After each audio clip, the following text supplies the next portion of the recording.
जी, okay जी, अस्सलाम वालेकुम जी। अच्छा जी, ये आज हमने बेसिकली अब एक हमारा स्टैंडर्ड बीसीटी का प्रोग्राम चल रहा था और जिसमें हम जनरल कम्युनिकेशन देख रहे थे, जनरल जो अपनी मीटिंग्स करनी है या उनके अपने इंट्रोडक्शंस करवाने हैं, तो कैसे आप डील्स करते हैं और अपना अपनी मीटिंग्स कैसे शेड्यूल करनी है, फ्लाइट्स में आने-जाना और फिर आपके ऑफ़िस में क्या टॉक होती है, वो हमारी जनरल जो बिज़नेस थी उसकी। अब हमने आज एक नया कोर्स के साथ यहाँ पर इंट्रोड्यूस करने लगे हैं, उसी के साथ ऐड करने लगे हैं और ये बेसिकली है ट्रेडर्स के पॉइंट ऑफ व्यू से या रिटेलर्स के पॉइंट ऑफ व्यू से आप कह सकते हैं कि आपने वहाँ शॉप पे गए और वहाँ जाके आपने चीज़ें क्या डील करनी है, खरीदारी करनी है, बाइंग करनी है। तो ये प्योरली ट्रेडर के पॉइंट ऑफ व्यू से एक स्पेसिफिक कोर्स है, कॉन्सन्ट्रेटेड है बहुत ज़्यादा, तो इसलिए हम इसको स्टेप बाय स्टेप जितना भी होगा इसको हम कोशिश करेंगे कि 2 सेशंस में हम 1 लेसन को कंप्लीट कर पाएँ। अदरवाइज़ एक्सपैंड करना पड़ेगा देन वी विल सी इंशाल्लाह। वो आपकी इनपुट या आपके फीडबैक भी होगा कि कितना आपको ये समझ आ रहा है।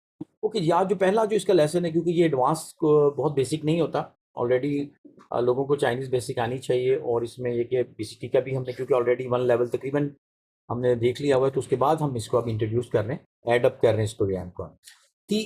The first lesson is the तोशोचियन। वी ऑलरेडी नो दैट तोशोचियन का मतलब होता है व्हाट इज़ द आपने जब किसी चीज़ की कीमत पूछनी है तो कहते हैं तोशोचियन। क्योंकि आपने ये कितने की ली। इसके बाद है अब इसमें बेसिकली जो मैं थोड़ा-सा ज़ूम अप करके बताता हूँ